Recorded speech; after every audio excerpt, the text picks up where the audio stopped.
এই মুহূর্তে উদয়পুরের সবথেকে বড় সংবাদ, বাড়ির নির্জনতার সুযোগ পেয়ে চোরের দল বড় চুরি সংঘটিত করল উদয়পুরে। ঘটনা টাউন রাজারবাগ এলাকায়। বাড়ির মালিক আশিস দেবনাথ জানান, 1 থেকে 1.5 ভরি স্বর্ণ চুরি হয়েছে ঘর থেকে। সম্পূর্ণ ঘর লণ্ডভণ্ড হয়ে রয়েছে। ঘটনাস্থলে এই মুহূর্তে রাধা কিশোরপুর থানার পুলিশ রয়েছে। কিছুক্ষণ আগে এই চুরিকাণ্ড টের পায় বাড়ির মালিক। উদয়পুরে একের পর এক চুরির ঘটনায় আতঙ্ক সাধারণ জনগণ। এই মুহূর্তে উদয়পুরের সবথেকে বড় সংবাদ, বাড়ির নির্জনতার সুযোগ পেয়ে চোরের দল বড় চুরি সংঘটিত করল উদয়পুরে। ঘটনা টাউন রাজারবাগ এলাকায়।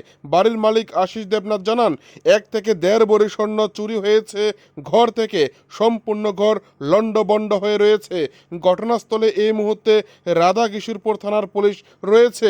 কিছুক্ষণ আগে এই চুরিকাণ্ড টের পায় বাড়ির মালিক। উদয়পুরে একের পর এক চুরির ঘটনায় আতঙ্ক সাধারণ জনগণ। ঘরের দরজা কোন সময়? তো 10টা। আপনার নাম? আশিস দেবনাথ। পরিবারে কয়জন? আমরা এখন 5 জন আছি। কই আসলেন? আমরা গ্রামের বাড়িতে গেছিলাম গর্জনমুড়া। কবে? পরশু দিন সকালে। পরশুদিন গিয়েছেন? আজকে রাত্রে 10টার সময় আসলেন। হ্যাঁ, এসে কি দেখতে পেলেন?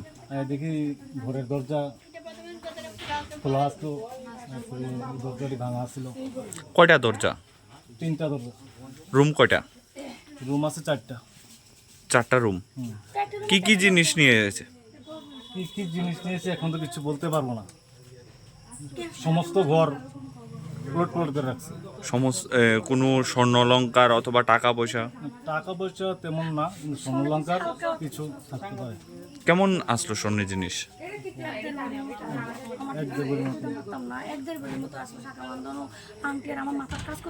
1-1.5 কিছু নগদ অর্থ?